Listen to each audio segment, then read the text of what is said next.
All right, welcome everyone. We're Semblance of Sanity. I'm Caleb. I'm Jacob. And we're here for My Hero Academia, Season 3, Episode 16. And we are getting into that Battle Royale action. Yes, the test of the provisional license exam thing. All that stuff. Yes. Now, this one has a lot of people taking it. Yep. We know that there was a mess up in the subtitles with Suyu's math and all that. It's 10%, not 1%. Or it's less than a tenth, you know. But still, that's a very, very harsh type of test. Now, I think that's more the point, and we're not really supposed to think about as much as to, like, why they chose this type of test. It's more that this is just, it's a hard, we're trying to make it actually, like, difficult. And in this case, they're forming up into groups and fighting each other, so it's not as much one-on-one battles as it is, you know, team school v on school. Team, or school versus school. Or everyone versus UA as it is right now. Right, right. What I'm looking forward to is that they're going to show off some really cool quirks, which is awesome. Yeah. But they'll also have an opportunity to start developing the ensemble cast with kind of those characters that will be in future events as, like, connections. So say, like, Deku wants to become the greatest hero, right? Sure. Eventually he needs to mean something to the country of Japan. Yeah, not just to, like, the kids of UA or whatever. Right, and he needs to be able to buddy with people from, you know, other schools. People like Inasa. Other Shindo. pro heroes, And maybe what UA needs to do with this whole thing of the culling of UA first is just prove, no, we're legit. There's a reason why we're the best hero school. Right, yeah, in the and that's country. probably what's going to end up happening. Like, I mean, they could always subvert it, but... Well, I think that it'll be, like, majority like that, but we will see probably some heroes in Class 1A bite the dust. I would say, like, a large portion of them will probably not make it. Well, this is also the provisional license exam. No, like, if you fail this, it's not like you're never going to be a hero or something. Yeah. But hey, like, we could see some really cool applications of quirks that haven't really been utilized as much. And that sounds pretty awesome. Other than that, looking forward to getting to meet these new characters some more and seeing what they can do. But yeah, guys, without further ado, let's get into this.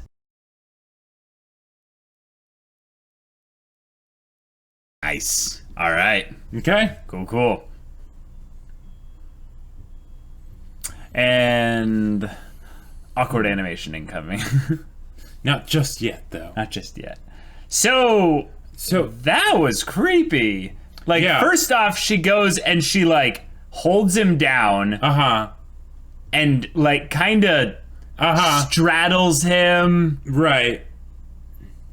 Okay, I'm gonna go out in a stretch here and say, like, she's not even, like, interested in the exam. Like, because once she got one hit in, I was like, oh, okay, cool. Like, she could be a real threat here. Right. And she has some kind of potential, like, technique that might not even be related to her quirk at all. Right.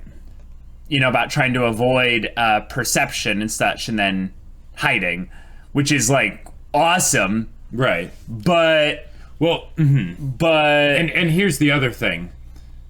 So... being able to impersonate somebody, that means we have we don't necessarily know who she is. Even though we saw her in her naked form or whatever, that might have been her just using her quirk again. Yeah. Potentially. Like, it could have been. So... well, basically, whenever you have any kind of quirk that tricks your perception of something, you can't trust anything around that person. Okay. So there was a lot of really cool action, a lot of unnecessary flashbacks, I would say. Yeah, it seemed to be, like, a little bit padding for time. There's a couple tricks that you'll see shows like this do, or they'll do the, why am I remembering this now? Right. And it's basically a way to add dramatic emphasis towards a specific event. But the thing is, the flashbacks have to actually line up in a way that makes sense for the scene that's relevant in the present. Yeah. And also, when you go on with the flashbacks beyond a certain amount of time, you start to show your hand to the audience a bit too much. That it's more about extending the length of a scene rather than actually adding dramatic Especially context. when it's something that we've seen very, very recently. Very recently. Like, I think some of the flashbacks were even from that episode. Well, there was stuff that was kind of recap in the beginning. No, but like, this is what it was. Reshowing the powers of Shindo and Inasa. Mm-hmm. Like, that was like, okay. Yeah, we get it. And I guess that might have been something of basically trying to prime the audience for the fact that Uraraka wasn't actually Uraraka. And that's sort of the best explanation I can think of, but it still has the fact that they're having the main character do flashbacks in a high intensity moment where action needs to be taken right this minute, right? Right. So it, like, I would be fine with Deku having that kind of conversation with himself and just sort of thinking about those things when he's not in the middle of a conflict. Right. Because that totally makes sense.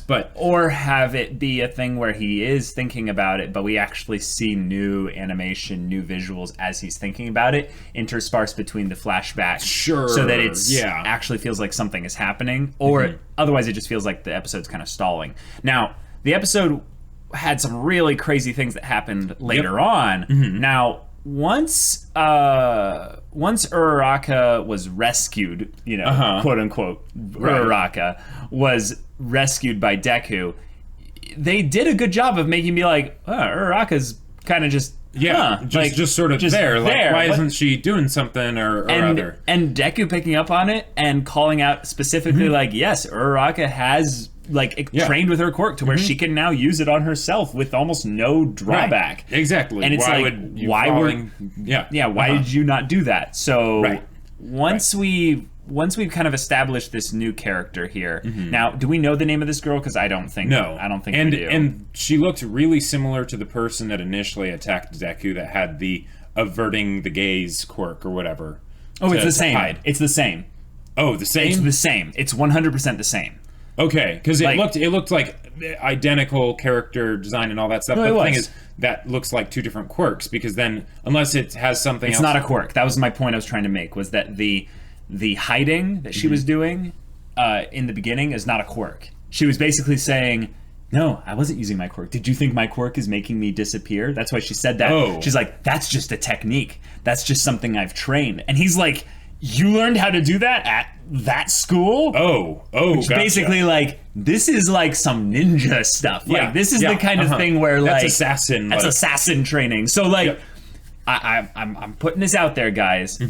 There is a very real possibility that she is also not even a student. Not even a student. Right. Like, she's like a villain. Because here's the thing. Not even like a hero. For one, that would just be straight up cheating of the fact on the test, as far as the test is concerned, because she doesn't have the things anywhere. Yeah, she transmogrified her suit exactly into some goo. Yeah, maybe she made it look like she had them at the start, but she didn't have them at the end, and maybe that would be enough to sort of like cheat past, because she could transform back into something where it looks like the things are there, but then she'd probably have to take them off and return them, and how does that work? Right. So at best, she's cheating. Right. As we go along the lines a little bit more, it gets a little bit worse. Right. She's cheating, and she has see, I think the whole I hate when they did that molester, like throwing that word around there as a joke is kind of a little bit just like, okay, right, whatever.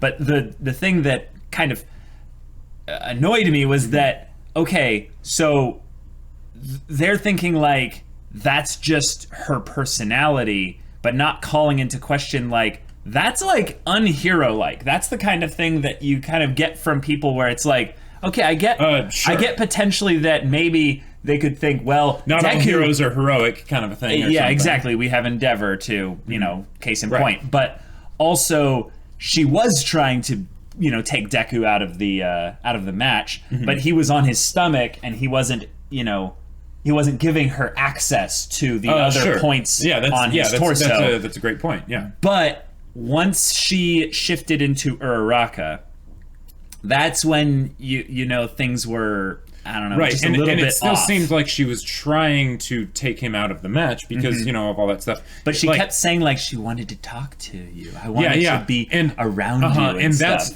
That's the yandere stuff. Right, that's the stuff that reminds me of Toga. Yeah. You know, and okay.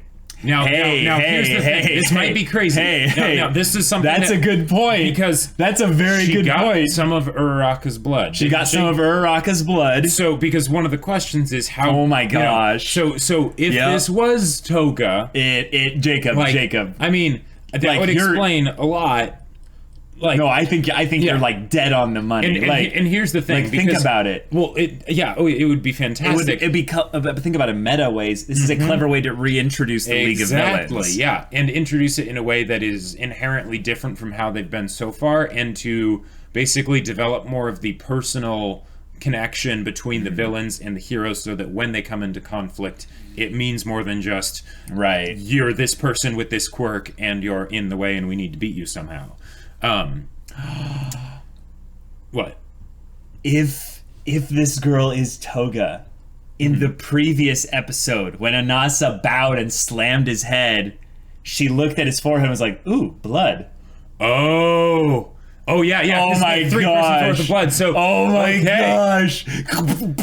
Yeah. Like guys. Okay. Now I kind of understand. Because she had the creepy obsession with Deku back then as well. Exactly, because this is the thing. And that's why she would want to be Uraraka also around Deku to see if she could utilize their connection that she sensed from Uraraka. Yeah, because she did pick up on that. And because here's the thing. It could be that that's not the case, but I would like to think that this is the case because I think it redeems this thing because I don't think this as a story. I don't like the idea of idea. I don't like the idea of all the other side female characters that are brought in randomly falling over a character for one just because, but 80% of the time it's the main character, right? It's like, or also just being that kind of femme fatale character for just the sexy fan service value. Right. Like I think MHA is somewhat. I think these MHA is somewhat better than that. So if it's Toga, then it's just like, perfect. Right, exactly. We were like basically on the money with guessing what her quirk would be back earlier, and this would be basically just proof that this is right. Oh yeah, what the and quirk is. and this was the thing. She said something very specific when she was introduced. She said, "What was it? When you love someone or something, it's natural that you want to not like." I don't think she said become like them. I think she said become them. Well, Jacob, are you talking about Toga or are you talking about this girl? Toga. Oh well, yeah. I already analyzed Toga a long time ago. There was basically this thing that she had an obsession with, which was basically becoming Stain. Well, Stain, yes, but she mentioned like that as well, basically. So yeah, it makes sense that her quirk is something along the lines of utilizing blood on like a DNA level to give her some kind of like either some sort of shape-shifting kind of shape-shifting kind of thing, or some kind of like morphing whatever. And the scary thing about the quirk is that there are ways in which it has no limits. Like she could potentially even have the quirk of the person, but I think because the quirk of Uraraka's wasn't used, then it's that's the limitations. It's basically it's just the form, and then there's probably some other here's the other question. So does the blood end up getting used up, or once she gets the blood of someone, can she just turn into them whenever she wants forever? She cared about the quantity when she got when she got Uraraka's and stuff. I think she mentioned that she got a certain number of people's worth. Right. Now, here's a way I think they said 3. But here's the thing. I don't remember if there was an apostrophe used in that people's bit, but here's the thing that's kind of clever. Is it 3 different people's worth or 3 transformations worth? Sure. Because as far as we could tell, it looked like she only got Uraraka's, right? She cut Suyu's tongue, but the sure. blood from that didn't go into the canisters. Right, and the fact is that when she killed people, she drained them of blood completely, so that denotes that there's a quantity aspect to it. Yeah. But that would certainly make this way more interesting, because then it's the whole question of like, okay, where is she? And the whole thing of like Inasa's forehead bleeding and all that stuff. It's like, oh wow, yeah, they could do all kinds of things. The other thing is that why is she here? Right. Like, if this is Toga, like, is she on a mission? It could just be to collect blood. It could be just to collect blood, and if literally like, that's all it is, I'm okay with it, because she might be pissed that like I didn't get enough blood. I was trying to get some of Deku's blood, or I was trying to get like at least like half a dozen like different people's blood or what have you. I was like, I just got the pink girl, you know? But then they hear about this thing going on. And they're like, oh, this is great. Oh, this is perfect. Yep. 1,500 people. Oh, yeah, we can sneak in literally anyone. Right. And then Toga's like, pick me. I'm perfect for this. And here's the other thing.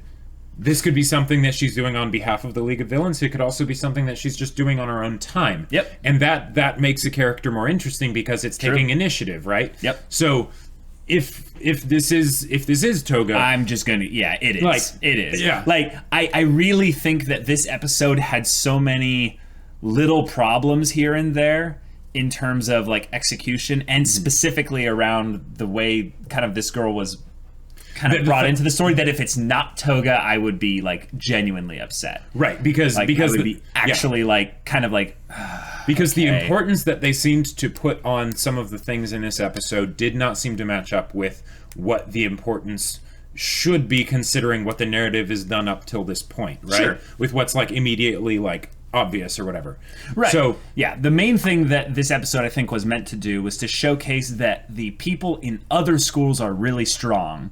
Right. Like, there are people like Inasa that can one-shot over 100 people in one blast of, a tornado. Yep. But also, that's the other thing, is thinking about quirks, is we often think about the quirks as being physical abilities like Kirishima, where it's just like, I get hard skin and stuff like that. But then there's these people that just got a really nice nat 20 on the DNA thing, and just came out with like god level airbending abilities. Yeah. And it's like, good job calling that, by the way. I mean, like, it was pretty obvious when he swept the wind and stuff. Yeah. But like, I didn't think it would be that strong necessarily. I just thought it would be like, he's maybe like really skilled with it. Like, he's got, just he hard counters Uraraka. He hard counters a lot of Class 1A. Right. But because he just keeps you away from him. He doesn't hard counter Bakugo. That's true. Bakugo could do some damage to an airbender. Because, like, as the great Azula once said, don't you know, fans just make flames stronger. Yeah. Well, in that way, Todoroki's fire will do a pretty decent job, too. Yeah, that's true. That's true. I mean, he might be so strong at airbending, though, that he could blow it out? Well, no, that he could basically like create a vacuum around it as sure, well. Or just conflagrate the flames so that they come back towards, someone else, Sure, then it's just a matter of concussive force at that point, Or maybe they'd be the perfect combo, because then you've got a fire tornado. Whoa, yes, what? Like, forget about who they're against and stuff. Inasa plus Todoroki is disgusting. That's like almost the Avatar. Like, all we need then is Shindo. Mr. Tremors. Yeah, sure. Yeah, there you go. Yep. And if you had Uraraka with them, then they could be flying around with the tornado. And that's the Avatar state. Yeah, that's the Avatar state. That's the Avatar state. And then just napalming the entire earth underneath them. Just see, this is why the superhero stuff is good, is because we know that some of these combinations, or at least most of these combinations, are never going to happen. Right. But it's fun to think about what would happen if these heroes ended up teaming up, because that's the point. This exam and stuff, it's important in the moment. Sure. But like, in the grand scheme of the story, it's just the next kind of test they have to do. And the funny thing is that a combination like, say, Todoroki and Inasa is so busted that it almost can never happen. Because if they were in, like, say, the same D&D group, right? Right. They would just use that. all the time. You know, when all you have is a hammer, all life's problems become nails. Yeah. Like, and then you have poor people like Sero and Kirishima who are just like, we're important too. Yeah. See, that's the thing. I think that MHA doesn't care too much about balance. And I think that that's okay. I think that that's fine. It certainly makes for some great story opportunities. It does. I really do think, though, that by having characters that just exist like this, it keeps the wonder in our minds strong, because we're thinking, like, anything can be a quirk. Like, literally, like, anything. Although I have to say, that guy that can make things bigger, that is also busted. That is really busted. Also busted, because why is he only throwing one thing at once? Yeah. Why not just take, like probably because he can only turn one thing bigger at once. Sure. Yeah. But also, here's the other thing. What if he... Is there a size limit? If he turned something that was already bigger, well, then he wouldn't be able to throw it. It's a thing of the speed. So I think the scary thing about him was he was being really smart in that he was throwing things that were aerodynamic enough that he could get them moving at high speeds. But if he threw something like well, yeah, it's the whole idea of the tungsten rod. If it was dropped from like high orbit, you know, it would have like the destroy a city, you know, like, or more, like way more than nukes, you know. Yeah, there's some pretty weird weapons out there, guys. It's not really cool to think about, because it's like, oh, people think scary. like that. But then you have in MHA stuff, we casually have these people that are like, oh yeah, I designed this thing specifically due to the maximum amount of force and impact, because the density of this small thing expanded in its mass, which I'm guessing it's not a hollow thing. He's actually making the mass bigger, you know, the weight. Here's something I really want to see in one of the next episodes. I get that we didn't see anything from Uraraka really this episode because it was but we will in the next one. Right. But we will in the next one, and someone very conveniently broke up the ground. So I want to see some like god level Uraraka stuff where she's just like, and boom. Well, that's the thing. I think that they've made unfortunately kind of a thing that won't happen in this as much, because they're not trying to kill them, Jacob. Yes, they're trying to hit them with their balls. Well, although yes. But I will say, that in the Todoroki versus the enlarging guy, tungsten is a dense. Tungsten nail being thrown at high speeds. A tungsten anything thrown at high speeds and then at zoomed that size, at that mass, could kill someone. Will kill someone if it hits them. Yeah. Like well, they could be paralyzed for life too. Sure. Their way of life would end forever if it hit them. Like the amount that one of those things would weigh would be ridiculous. Like, so maybe on some level also then, you know, they're going to pit strong people against strong people so that the threat of death doesn't happen as much. Sure. But I would like to see it brought up at some point that if Uraraka is like thinking like, oh, I can manipulate the environment and stuff, I'm gonna get some ammo. Right. And just throw it up into the sky again and just have it kind of there. Maybe here's what the crazy thing could be. Sero is with them, right? She makes light some really big like rock stuff. Sero tapes them and just throws them around. And that would be legit. And it's the question of, again, because with Uraraka's quirk, it's kind of unclear how the mass thing works, like to actually move the things. Well, when she releases it, I think the mass, whatever it is back to being relevant. Yeah. So. But one of the questions that I had is when she was wondering, okay, how do I find people? Now that could have been the copy at that point, but I don't think so. I think that was just clever, like cutting. That was clever editing. Episode. Yeah. She could have just like touched her big rock and just let it start floating. That way everyone knows, okay, Uraraka's here. You know, now that might have drawn other people too, but because the people saw the sports festival, so they know what quirk she has. Well, also, I think another thing is if you have 1,540 people out there, they all have quirks. Yeah. You can basically know to expect the unexpected. Right. And if you see a rock floating up there, you're like, that could be Uraraka. Or that could literally be anyone else with a quirk similar to that. Right. So it doesn't really tell me enough to go there. I think the big thing though we got out of this episode is that like I'm 98% sure that's Toga. Yeah. I'm pretty certain that even if she's not there on orders or whatever, she is doing this because it's her thing. Right. And that's extra creepy because then here's the other thing. Like, she's probably gone to, like, other places and gotten more blood since then. Because at the very least, this girl that she's probably posing as is a real person. What if she just robbed a blood bank? Like, oh my God, that's terrifying. She could infiltrate a blood bank if she just got some of the blood of one of the people that works there, right? Yeah. Goes in and is like, cool, okay, floor to ceiling blood packets. All right. Well, let's Christmas Day. Let's take these to the bathroom because this is a lot of fluid, you know, like. But yeah. All right. Well, I am looking forward to specific characters getting the spotlight. I like that we have kind of this rotating thing around Deku, where they'll bring in a couple characters and just pair them with Deku. Then those characters get upgraded a little bit in the spotlight. They happened with Tokoyami in the cavalry battles. It happened with who was the other one later in the second season? I don't remember exactly. But just like the fact that you're bringing Sero up here. Yeah, it's like, okay, Uraraka. cool. Sero and Uraraka. I have literally no attachment to Sero because he has no character really at this point. Yeah.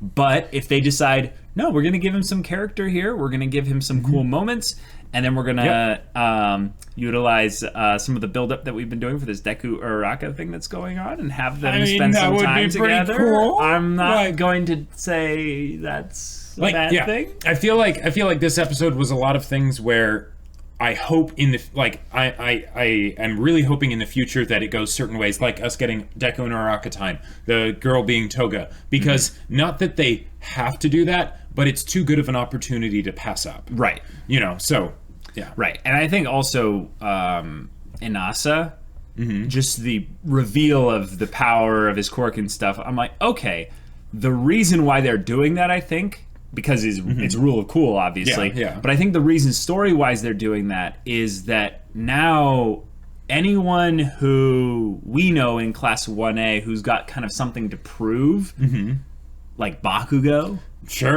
would make it would be a really cool thing to have them meet someone else out there that's like, oh no, you have to really work hard because there's people like Inasa out there where it's just like oh, are you supposed to be a problem? Woo, and you're just and one of the things that I really want to see now is, since they've done the rule of cool moment for Inasa, I want to see why exactly he decided to not go to UA after all. He is obviously an important story character.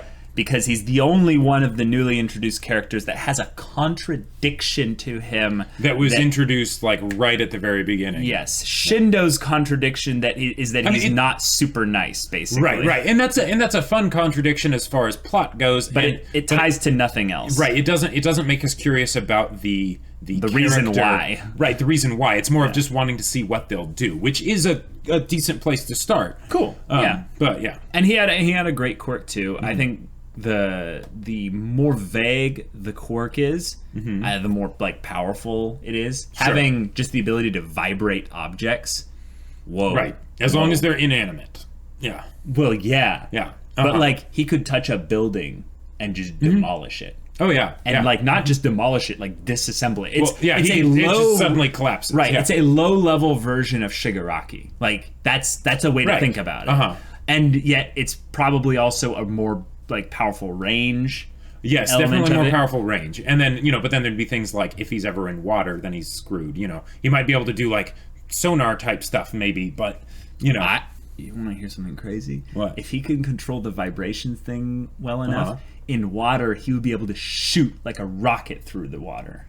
Okay, that's true. He could simulate basically like an explosion, like if you drop a stick of dynamite, vibrate on your feet and like the back of your legs, right? Because then it would have direct transference to anyone or anything else that is in the water, even if it might not be as strong as say using it on concrete. Right. As far as his quirk goes, I think it's cool that he did a massive earthquake thing and stuff like that. I know that the reason why his quirk isn't as multi-purpose as the way I'm envisioning it to be is because his weakness is that once he uses it, there's an aftershock that goes back into his body to where he can't move. But we don't know if the reason that is because his muscles are all taut